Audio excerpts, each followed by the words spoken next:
Аз обичам експеримента, а когато става въпрос за независим театър, според мен това е едно от основните условия, нещо, което нямаш възможност да опиташ и да направиш в конвенционалния театър, да речем, където рискът е по-голям, може би, или просто условията и контекста са други. Едно от основните предизвикателства в Отело, Гибелта на идеалиста е, че всъщност двете основни роли в интригата на Шекспир, Яго и Отело, се играят от един актьор. И моя задачата да вляза и в двата персонажа по един категоричен начин, който да не пречи нито на разказа, нито на действието.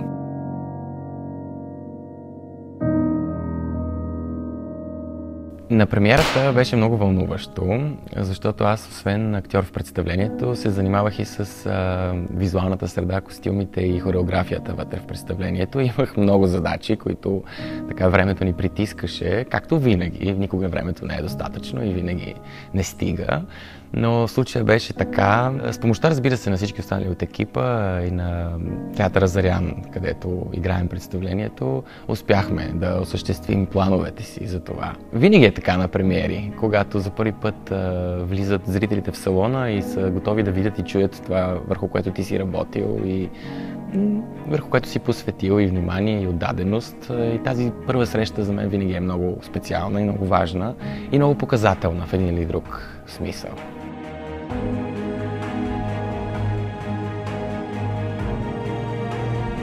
Аз съм завършил актьорство при професор Снежина Танковска в надфис и съм изключително благодарен на това и щастлив в крайна сметка за всеки един момент, в който сме имали възможност да говорим и за професията, и за живота, и за работата ни на сцената, и за работата ни в живота. Тя беше много специален човек, така създаваше един особен въздух около себе си.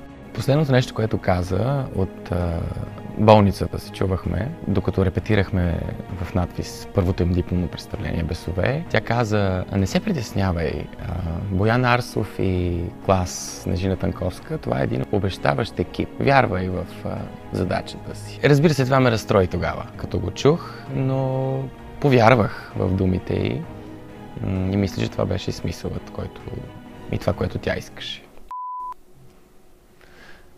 Това е... Как се казва?